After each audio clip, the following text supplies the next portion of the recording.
Gaza, Lebanon থেকে Iran পর্যন্ত ইসরায়েলের সামরিক অভিযানে ধ্বংসযজ্ঞ ছড়িয়ে পড়েছে পুরো মধ্যপ্রাচ্য ও উত্তর আফ্রিকা ক্রীড়াঙ্গনে। যুদ্ধের কারণে অনেক ক্রীড়াবিদরা জীবন হারাচ্ছেন, কেউ কেউ আটকা পড়েছেন জন্মভূমিতে, আর কেউ হারাচ্ছেন তাদের স্বপ্ন, প্রতিভা ও ভবিষ্যৎ। সামরিক সংঘাত এখন শুধুমাত্র সীমান্ত নয়, বরং ঢুকে পড়েছে স্টেডিয়াম, প্রশিক্ষণ ক্যাম্প, এমনকি খেলোয়াড়দের ব্যক্তিগত জীবনেও। ইরানি স্ট্রাইকার ও ইন্টার মিলানের তারকা মেহেদি তারিম বর্তমানে নিজ দেশে ইরানের পরিবারের সঙ্গে আটকে আছেন। চলমান সংঘাতের কারণে তিনি অংশ নিতে পারছেন না চলতি ফিফা ক্লাব বিশ্বকাপে। ইসরায়েলি বিমান হামলায় ইরানের সামরিক ও পারমাণবিক স্থাপনাগুলো আঘাত হানার পর দেশটিতে আকাশসীমা বন্ধ করে দেয়, ফলে ফ্লাইট স্থগিত হয়ে যায় এবং তারিমের পক্ষে দেশ ছাড়া অসম্ভব হয়ে পড়ছে।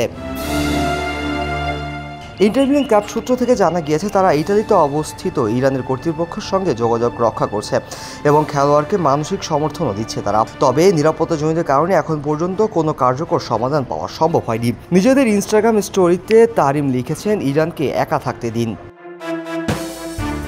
13 জুন ইসরায়েলি বিমান হামলায় তেহরানে প্রাণ হারান এক কিশোর তায়াকোয়ান্দো শিক্ষার্থী ও এক উদীয়মান প্যাডেল খেলোয়াড়। নিহত কিশোর আমির আলী আমিন ছিলেন তেহরানের শহীদ চামরান নোবাইদি কমপ্লেক্সের একজন প্রতিশ্রুতিশীল ক্রীড়া শিক্ষার্থী।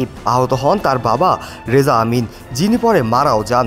একই হামলায় প্রাণ হারান পারসা মনসুর নামে 20 বছর বয়সী এক প্যাডেল খেলোয়াড়। তিনি অনুশীলন শেষ করে বাসায় ফেরার পথে নিহত হন।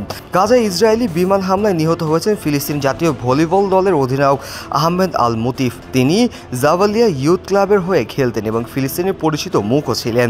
ফিলিস্তিনি স্পোর্টস মিডিয়া অ্যাসোসিয়েশন এর তথ্য অনুযায়ী অক্টোবর 2023 থেকে জুন 2025 পর্যন্ত 700-র বেশি ফিলিস্তিনি ক্রীড়াবিদ প্রাণ হারিয়েছে, যাদের মধ্যে অন্তত 95 জন শিশু ক্রীড়াবিদ ছিল।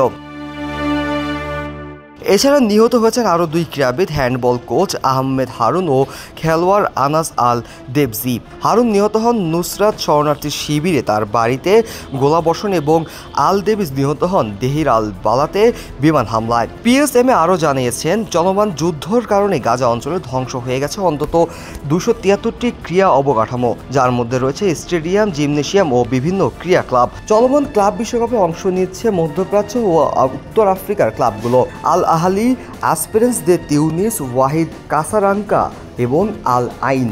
মাঠে তারা সম্মানজনক লড়াই চালালেও যুদ্ধের ছায়া তাদের প্রস্তুতি ও মনোভাবকে প্রভাবিত করেছে। প্রতিটি ম্যাচে যেন তাদের জন্য শুধু খেলার লড়াই নয়, বরং বেঁচে থাকার প্রতীক হিসেবে হয়ে দাঁড়িয়েছে। নিউজ ডেস্ক, খবরের কাগজ। খবরের কাগজ, নিখাত, নির্ভীক, নিরপেক্ষ।